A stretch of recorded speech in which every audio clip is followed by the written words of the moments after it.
दोस्तों, waste Asia की war अब एक और डेंजरस मोड पर आ गई है। पहले मिसाइल्स, ड्रोन्स और एयर स्ट्राइक्स की बात हो रही थी, अब डिस्कशन एक और लेवल पर पहुंच गया है। क्या अमेरिका सिर्फ हवा से हमला नहीं बल्कि ग्राउंड ऑप्शन के लिए भी तैयारी कर रहा है? इसी बीच रिपोर्ट्स आई है कि United States amphibious assault ship USS Tripoli और Japan based 31st Marine Expeditionary Unit के एलिमेंट्स को मिडिल ईस्ट भेज रहा है। एपी की रिपोर्ट्स के मुताबिक रफली 2500 मरीन्स और एडिशनल वॉरशिप पैकेज रीजन की तरफ मूव किया जा रहा है, जबकि यूएसएनआई के हिसाब से 31st मरीन एक्सपेडिशनरी यूनिट खुद अराउंड 2200 मरीन्स का फॉर्मेशन है और यूएसएस ट्राइपोली पहले से पैसिफिक में ऑपरेट कर रही थी।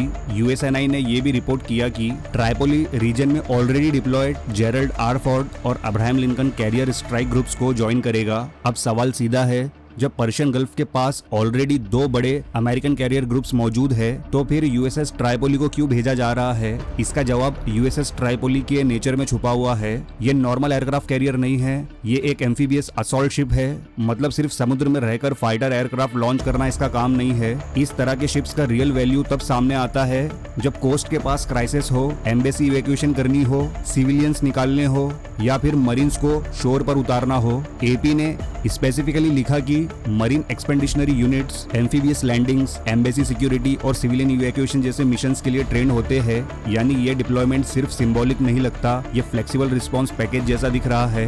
लेकिन एक इंपॉर्टेंट बात यहाँ क्लियर कर देनी चाहिए, ट्राइपोली का मिडिल ईस्ट की तरफ भेजा जाना ऑटोमेटिक प्रूफ नहीं है कि कल सुबह अमेरिका ईरान में बूट्स ऑन ग्राउंड उतार देगा। एपी ने भी साफ लिखा है कि एडिशनल मरीन्स भेजने का मतलब ये जरूरी नहीं कि ग्राउंड ऑपरेशंस इमिनेंट है। यूएसएनआई ने भी कहा कि अभी ये क्लियर नहीं है कि ट्राइपोली और 31st MEU सेंटकॉम में एग्जैक्टली कौन सा मिशन हैंडल करेंगे। मतलब पॉसिबिलिटी खुली है लेकिन डिसीजन फाइनल माना नहीं जा सकता। फिर भी टेंशन क्यों बढ़ रही है? क्योंकि बैकग्राउंड बहुत सीरियस है।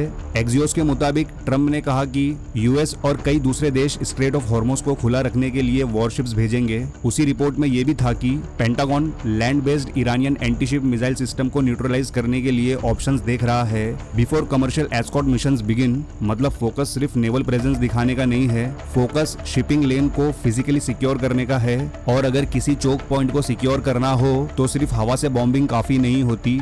कोस्टलाइन, मिसाइल बैटरीज, माइंस और स्मॉल बोट थ्रेट्स सब अलग चैलेंज होते हैं। यहीं से स्ट्रेट ऑफ हॉर्मस की असली इंपॉर्टेंस समझ आती है। ये सिर्फ एक पतला सा सी पैसेज नहीं है, ये ग्लोबल एनर्जी सिस्टम का प्रेशर वॉल है। एक्सियोस ने लिखा कि अटैक्स की वजह से कमर्शियल शिपिंग ऑलमोस्ट हॉल्ट के पॉइंट तक पहुंच गई है और regional oil exports heavily disturb हुए हैं। ओपन और दूसरी रिपोर्टिंग भी इसी बात को रिपीट कर रही है कि हॉर्मस पर प्रेशर का डायरेक्ट असर एनर्जी मार्केट्स पर पड़ रहा है। जबकि इतना क्रूशियल रूट चोक है तब दुनिया भर के देश पैनिक करते हैं क्योंकि ऑयल, एलएनजी, इंश्योरेंस, फ्राइट सब एक साथ अफेक्ट होते हैं। अब यहाँ यूएसएस ट्राइपोली और मरीन्स की रेलेवेंस और बढ़ जाती है। 31st MEU कोई ऑर्डिनरी ट्रुप्स यूनिट नहीं होती। यूएसएनआई के मुताबिक ये Okinawa based forward deployed marine force है जो रिसेंटली जापान के साथ आयरन फिस्ट एक्सरसाइज करके आई थी और फरवरी में फुल सर्टिफिकेशन अचीव कर चुकी थी। यानी ये यूनिट रेडी कंडीशन में थी। ट्राइपोली खुद F-35B जेट्स ऑपरेट कर सकती है और पहले लाइटनिंग कैरियर कंसेप्ट में 19 तक F-35B एम्बार्क कर चुकी है। सिंपल वर्ड्स में समझो, ये शिप मरीन्स भी ला सकती है, एविएशन पंच भी ला सकती है और कोस्ट के पास फास्ट एक्शन भी सपोर्ट कर सकती है। अब अगर अमेरिका का ऑब्जेक्टिव सिर्फ ईरान को मैसेज देना होता तो 2 कैरियर ग्रुप्स काफी थे। लेकिन अगर ऑब्जेक्टिव ये हो कि शिपिंग लेन खुला रहे, हॉस्टेज स्टाइल मैरीटाइम प्रेशर टूट जाए और जरूरत पड़ने पर किसी कोस्टल पॉइंट पर लिमिटेड सीजर या रेड की कैपेसिटी हो, तब एम्फीबियस फोर्स का लॉजिक समझ आता है। इसलिए एनालिस्ट इस मूव को ध्यान से देख रहे हैं। कैरियर स्ट्राइक ग्रुप हवा और समुद्र की डोमिनेंस दिखाता है, एम्फीबियस ग्रुप एक और सिग्नल देता है अगर जरूरत पड़ी तो हम कोस्ट के पास आ सकते हैं। ये साइकोलॉजिकल प्रेशर भी होता है और ऑपरेशनल ऑप्शन भी। और एक और बात समझनी जरूरी है, मरीन यूनिट का मतलब सिर्फ अटैक फोर्स नहीं होता। एपी के मुताबिक ये फोर्सेस एम्बेसीज को रेनफोर्स कर सकती है, सिविलियंस इवैक्यूएट कर सकती है और क्राइसिस रिस्पांस दे सकती है। लेकिन अगर शिपिंग सिक्योरिटी मिशन एस्केलेट होता है तो वही यूनिट लिमिटेड कोस्टल रेड्स या आइलैंड सीजर जैसी ऑपरेशंस में भी काम आ सकती है। इसीलिए ट्राइपोली डिप्लॉयमेंट को लोग इतनी सीरियसनेस से देख रहे हैं। ये एक ऐसा असेट है जो डिप्लोमेसी फेल होने के बाद मिलिट्री ऑप्शंस को प्रैक्टिकल शेप दे सकता है। लेकिन यहाँ एक बहुत बड़ी गलती नहीं करनी चाहिए ईरान को कमजोर समझने की। ईरान ने पिछले कुछ सालों में anti ship missiles, mines, drones और डिस्पर्स्ड लॉन्च सिस्टम पर काफी फोकस किया है। इस क्राइसिस में ट्रंप खुद मानने पर मजबूर हुए कि ईरानियंस अब भी ड्रोन्स भेज रहे हैं, माइंस गिरा रहे हैं और एंटीशिप मिसाइल्स लॉन्च कर रहे हैं। यानी इतना इंटेंस प्रेशर होने के बाद भी थ्रेट खत्म नहीं हुआ, इसीलिए यूएस को एडिशनल फोर्स पैकेज भेजना पड़ रहा है। अगर ओपोनेंट ऑलरेडी न्यूट्रलाइज हो चुका होता तो इतनी अर्जेंसी से हॉर्मोज मिशन स्केल अप करने की जरूरत नहीं पड़ती। और यही पॉइंट सबसे डेंजरस है। एयर स्ट्राइक से आप मिसाइल डिपोट्स, रडार और अननोन साइट्स हिट कर सकते हो, लेकिन कोस्टलाइन को परमानेंटली सैनिटाइज करना बहुत मुश्किल होता है, स्पेशली जब सामने वाला कंट्री ज्योग्राफी का यूज करे,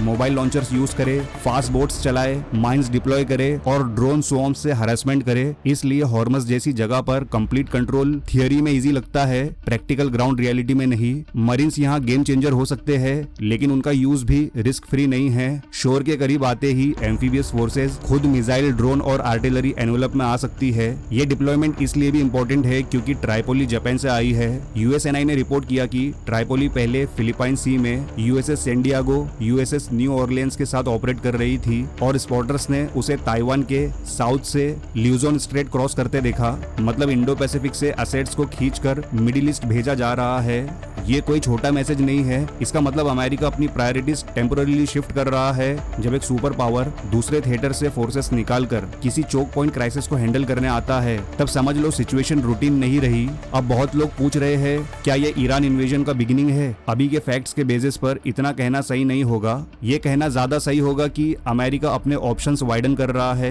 एक साइड पर कैरियर्स ऑलरेडी रीजन में है, दूसरी साइड पर एम्फीबियस फोर्सेस आ रही है, ऊपर से कोलिजन वॉरशिप की बात हो रही है और साथ ही एंटीशिप मिसाइल साइट्स को हिट करने की प्लानिंग ओपन डिस्कस हो रही है। ये सब मिलाकर पिक्चर ये दिखाती है कि वॉशिंगटन सिर्फ रिएक्टिव मोड में नहीं रहना चाहता, वो हॉर्मस क्राइसिस को मिलिट्री टूल किट के मल्टीपल लेयर से हैंडल करना चाहता है। लेकिन जितना बड़ा टूल किट उतना बड़ा रिस्क, क्योंकि अगर मरीन्स डिप्लॉय होते हैं तो कंफ्लिक्ट का पॉलिटिकल लेवल तुरंत बदल जाएगा। तब बात सिर्फ एयर कैंपिंग या मैरीटाइम एस्कॉर्ट की नहीं रहेगी, तब बात होगी डायरेक्ट कॉन्टैक्ट, पॉसिबल कैजुअलिटीज और एस्केलेशन लेडर की। और अगर यूएस कैजुअलिटीज बढ़ती है तो डोमेस्टिक प्रेशर, अलाइड प्रेशर और वाइडर रीजन रिस्पॉन्स सब एक साथ बढ़ेंगे। इसलिए पेंटागन का हर स्टेप मेजर्ड होगा। ये डिप्लॉयमेंट पावरफुल जरूर है, लेकिन इसका मतलब ये नहीं कि अमेरिका ने इजी सॉल्यूशन ढूंढ लिया है। सच क्या है? सच ये है कि यूएसएस ट्राइपोली का मूव एक सिग्नल नहीं है कि वॉशिंगटन अब हॉर्मस को सिर्फ न्यूज हेडलाइन के रूप में नहीं देख रहा। उसके लिए ये रियल मिलिट्री प्रॉब्लम बन चुकी है। और जब 2200 से 2500 के आसपास marines, amphibious ship, F-35B capability और ऑलरेडी डिप्लॉयड कैरियर ग्रुप्स एक ही रीजन में लाइन अप होने लगते हैं, तो इसका मतलब होता है कि कंटिजेंसी प्लानिंग नेक्स्ट स्टेज पर पहुंच चुकी है। अगर सिचुएशन और एस्केलेट होती है तो यही फोर्सेस सबसे पहले क्राइसिस रिस्पांस, कोस्टल सिक्योरिटी और लिमिटेड ग्राउंड ऑपरेशंस में यूज हो सकती है। और इसीलिए दुनिया को अब सिर्फ एक चीज देखनी चाहिए, क्या ये फोर्स पैकेज डिटरेंस के लिए है या फिर ग्राउंड के लिए? क्योंकि अगर आंसर दूसरा निकला तो वेस्ट एशिया की वॉर का नेक्स्ट चैप्टर हवा में नहीं, जमीन और कोस्ट पे लिखा जाएगा। तो दोस्तों, इस बारे में आपकी क्या राय है नीचे कमेंट सेक्शन में जरूर बताएं। और ये वीडियो अच्छा लगा हो तो लाइक और शेयर जरूर करना। और अगर इस चैनल पर पहली बार आए हो तो वर्ल्ड डायनेमिक्स को जरूर सब्सक्राइब करें ऐसे ही इन्फॉर्मेटिव वीडियोस की नोटिफिकेशंस पहले पाने के लिए। तो मिलते हैं नेक्स्ट वीडियो में एक नए टॉपिक के साथ। Good bye.